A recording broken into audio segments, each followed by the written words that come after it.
Hello, welcome to my YouTube channel. My name's Tim, and today I'm going to talk to you about The Wheel of Time. So I read book one, The Eye of the World, and these are my thoughts. I know that Sam Harrison and Matt Baskin the Story have both read it as well, and they're having a discussion, and I'm just going to put my thoughts out here. This is like my discussion on it. So I'll do a very brief non-spoiler review and then get into spoilers because I have quite a few thoughts on it. So up front, I thought it was okay. I'd probably I gave it 3 stars on Goodreads. It's probably 3.5. It's just too long. It's so long, and nothing happens for a vast majority of it. The ending I thought was pretty good, and that bumps it up to 3.5 stars. But there's just so much walking, and it's not that interesting to read. What I did like about it, I liked the world, I liked the magic. I got that this was a really big world with history, and I liked some of the characters. Other characters I didn't like so much. I liked the magic was kind of very unknowable and quite soft. You could see that it's part of a bigger story. But, you know, people talk about the slog with the Wheel of Time, which is like books 7 to 10 or something like that. I don't really know. I found the middle part of this a slog. Like, yeah, so that brought it down for me. Would I recommend this to people? Probably not. Am I going to read the next one? Yes, I am, but not next month. I think Sam and Matt are doing like one a month. I don't want to do that. I think if I did, I'd burn out and I'd stop reading it. So I plan on reading 3, maybe 4 this year. But it was very, very long. So this is like 310,000 words, and the whole Lord of the Rings, the whole trilogy is like 480. So it's about a third. This one book is a third of the length, 2/3 of the length of the whole Lord of the Rings, and I'll get into that later on, like how it's. Fans say it's an acknowledgement, a pastiche. I think it's a bit derivative. Anyway, now we're entering spoiler territory. Spoilers for a book that is 34 years old. So we start off with Rand. Rand's the main character. He's a farm boy. And we spent 100 pages before the inciting incident. Why? I know, I've seen the show. I know that we leave this village. You know that we leave this village because it's a fantasy story, and that's one of the tropes. So I don't care about the Congles and the coppers and the innkeeper and the women's circle and the village count. I don't care about any of these people because I know we're going to leave them. I don't care about them. And we spent 100 pages before Trollocs attack. And then the Trollocs do attack, and it's not. You miss it as a reader. Like, you get a bit of Rand fighting the Trollocs, and then you just comes back and the town is burned, and you're like, wow, that's really devastating. But actually, not that much of the town is burned. They've only burned like 4 houses, and no one's really dead. And you're like, oh, that's not really. And then you have this thing that they're being chased by Trollocs and fades for basically 600 pages. It's just like a chase. There's a bit where they have to cross a ferry, and you find out that they don't like running water. Then they enter the city of Shadar Logoth, I think it's called, like a stark, ruined city. I thought this was really cool. I liked how the bad guys were afraid of it. And then they're like racing through and they're being chased by this evil mist. I thought that was really cool, though there's one big bit of drama in there. It comes about because one of the characters is a complete idiot, and it's like, you need a character to be an idiot to move the plot forward.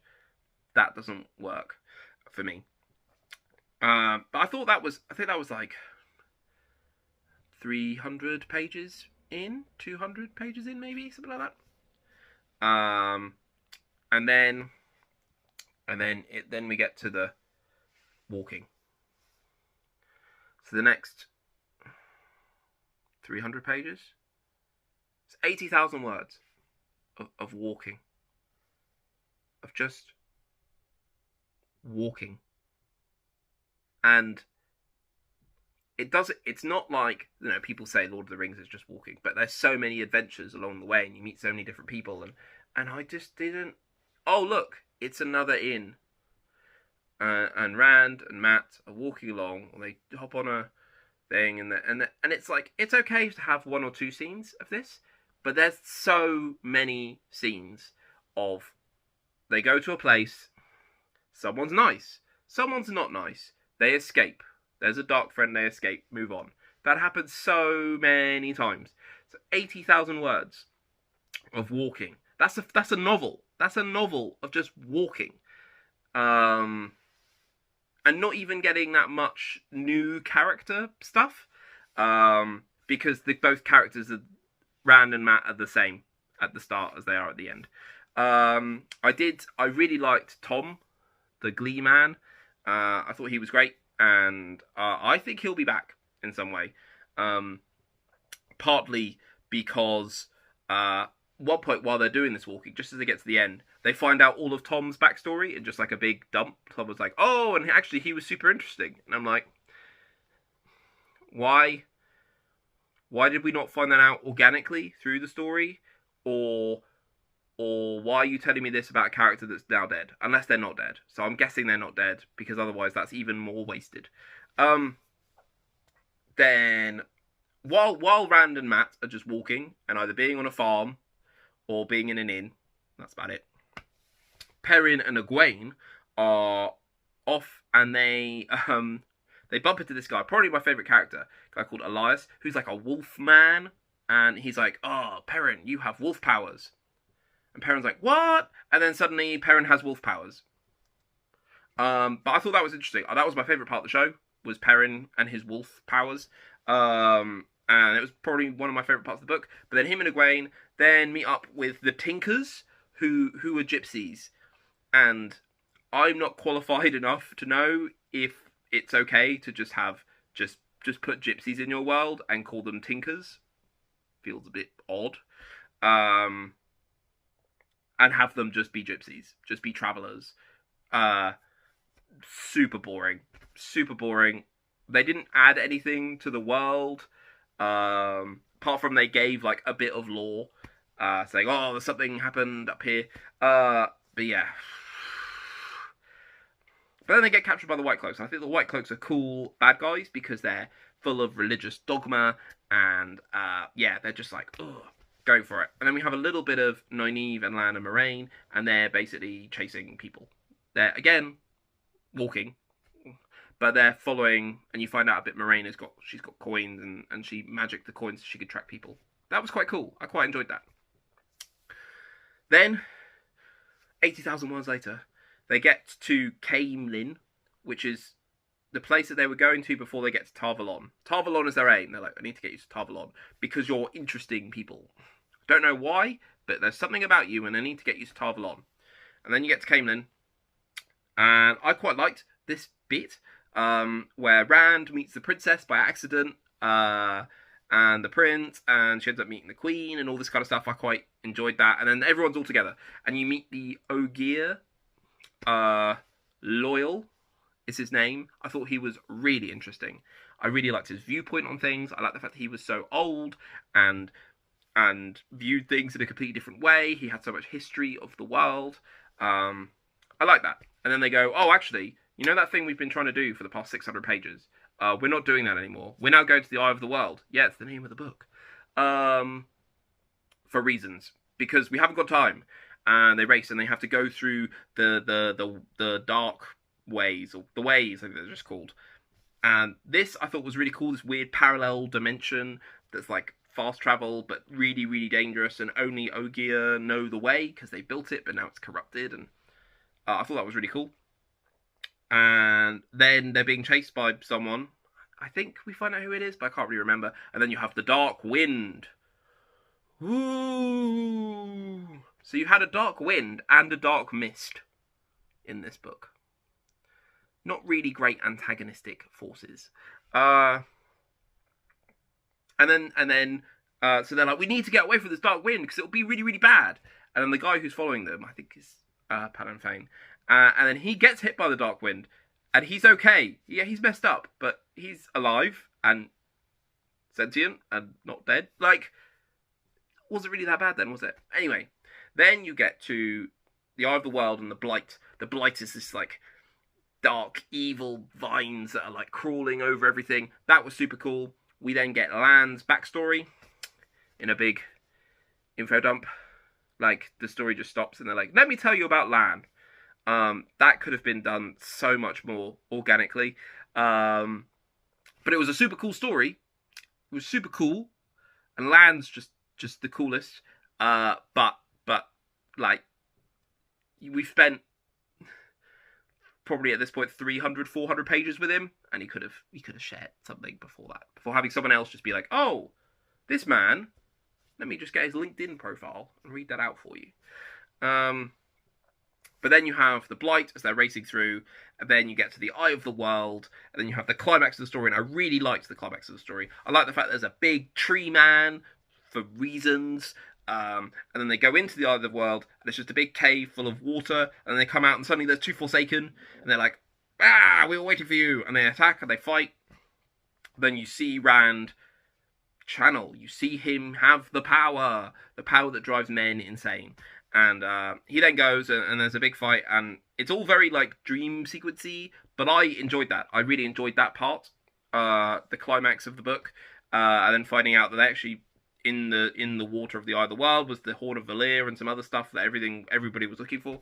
And now Rand is the Dragon Reborn. So that's the plot. Just so much walking. Anyway, in terms of the characters, Rand is very bland. Everything just kind of happens to him. We don't really get we spend a lot of time with him, but it's meant to be close third person. But it's not super close. It's still pretty distant third person. So his life is a mystery, like, about his parentage and where he comes from and the sword but he doesn't. He's okay. Perrin, I like him. I like he's the strong silent type. I like that people think he's slow, but he's not. He's just considered. And then he gets wolf powers, which are cool. Wolf powers are cool, but it's, again, I said it's weird that Elias is like, hey, you've got wolf powers. And there's been no sign of that previously. I didn't spot anything. And then Perrin's like, oh my god, I now have wolf powers. And there's no, like, learning of them. It's just now you have wolf powers. Matt's the worst. So for the first 300 odd pages, until after Shadar Logoth, he's an idiot. They're like, oh, we need some kind of drama. We'll have Matt do something really stupid. And then there'll be a bit of drama. So they're in the town of Bayron, and they're like, oh, stay out of the way of these white cloaks. They're really dangerous. They could kill you. And he's like, I know, I'm going to piss off the white cloaks. Sorry, I'm going to annoy the white cloaks. And then they're like, don't take anything from this evil town. He's going to offer you stuff. Don't take it. And then he takes the dagger. He's like, oh, he didn't offer it to me. I just took it. And you're like, you're such an idiot. Such an idiot. But then, also, like, before that, it's all like, they're like, we'll only use fake names. And he constantly uses their real names. And he constantly just tells everyone what they're doing. Oh, yeah, we're going to go to Tarvalon, and we're going to do this, and we're going to do that, and watch out for these people. It's just like, once or twice, I kind of get it. But it's anything he does is stupid. And then, once he gets the dagger, and he goes all like, ugh, I'm evil now, ugh, grumpy, that's it. He just switches, and then he's just really grumpy, and he's just a cardboard cutout. He's not even in the plot. Like, you forget that Matt's there, because it's all on Rand, because Matt just goes up to his room, or he just looks really grumpy, and he just, like, accuses everyone of being a dark friend, and that's it. That's all he does for the next 400 pages. Just rubbish. Then you have Egwene, who just kind of invites herself along, which I thought was really strange. Like, she's just like, and I'm also here. And then you find out she's actually got magic powers, and it's like, it's a bit odd. Then you've got Moraine. Moraine is great. She's everything that she is in, I find interesting. I like the fact that they don't make it so much in the book as they do in the show, but like she has to tell the truth, so she's really careful with her words. I like the fact that the Aes Sedai are like not trusted because they go and they take people and like no one knows. They have so many ulterior motives going on, and there's so many layers to her. I really enjoy that. Lan is just the coolest. He's so stoic and badass, and I hope to learn more about him. His backstory is super cool. Weird that how we found out about it, and then you have Nynaeve, who is just a bit of a shrew, really. She's just so bossy and like negative and like at people all the time. But I did spot her chemistry with Lan, like, which is something that turned up in the show, and I was like, where did this come from? But I spotted that in the books. But also, it's weird that she joins the party because she's just like, yeah, I just tracked you. And Lan's like, no one can track us. She's like, yeah, but I did because I'm good at it. You know, being just a wisdom in a little village, I'm better than the best guy in the world. Now I'm here. It's like, yeah. So in terms of while reading this, people had said it's like fans have said it's don't worry, the first book it's very like Lord of the Rings, but that's because it's pastiche, and it's like you needed to write this like this way to be published, and then after this it kind of becomes more of the Wheel of Time, which is good because Moraine is Gandalf. She's the wizard who knows everything. Lan is Strider. Lan is Aragorn. He is the badass, stoic ranger type who's good at everything, but also he's the king from a lost kingdom, and he has a special sword, and it's just like, come on, you're just Aragorn. The Fades are ringwraiths. They wear black. They lead the army. They can't go across water. Bayron is Bree, the town, like the town that they're trying to get to first. They get there, and then stuff kind of starts going wrong. They have to get a ferry to get there. Shadar Logoth, the Dark City, is Moria. Like, they're like, oh, we shouldn't go this way, but we kind of have to, and they go, and then stuff goes bad. There's Mountains of Mist instead of Misty Mountains. There's a Mount Doom, but it's got an H in it. Trollocs are just orcs. They're just a mix of troll and orc. Yeah, so it felt very derivative to me. So why do I give it 3 stars? Because of the world, because of the magic. I thought the prose was okay. There was a lot of descriptions about what people were wearing. I only read one crosses her arms and one pulls her braid. I might have missed them, but yeah, I thought I found it. I had to go back and read stuff quite a bit, so I was like, read through. That might just be because I was on the Kindle, and I find the Kindle a little bit harder to read than a physical book. But for me, it's the thing that brought it up was the world and the scale of it, and I enjoyed the magic. And I'm looking forward to reading the next one, but I'm not going to read it in February. I need a bit of a break. I'm not going to be able to binge this series. I'm not a binger anyway, but I'm not going to be able to do that with this series because there was just so much walking. So much walking. So this has been a long, kind of ranty review of The Eye of the World, full of spoilers. But yeah, so there we go. Let me know what you think below. I'll if you've read it, tell me if it gets better. Because I must admit, if I'm going to read the second one, and if the second one is similar, another kind of 3-star-ish, I might just leave it there. I think I'm going to try some new fantasy. I've got the Chronicles of Amber that I want to read. I want to read Raymond D. Feist. I want to read... There's loads of... I want to read The Man Who Would Be King, The Once and Future King. I want to read different fantasy. I want to read Gormenghast. Like, there's a lot of fantasy for me to read. And this one didn't immediately make me go, oh, wow, this is one of my favourites, and I want to read the next one. I thought it was okay. There was some big problems with it. Anyway, I'll give this video a like. Comment below. Please subscribe. I'm on like 72 subscribers. That's the word. You see why I'm doing so well at this. I'm really good at this. Anyway, I'll see you soon. And get out of my house!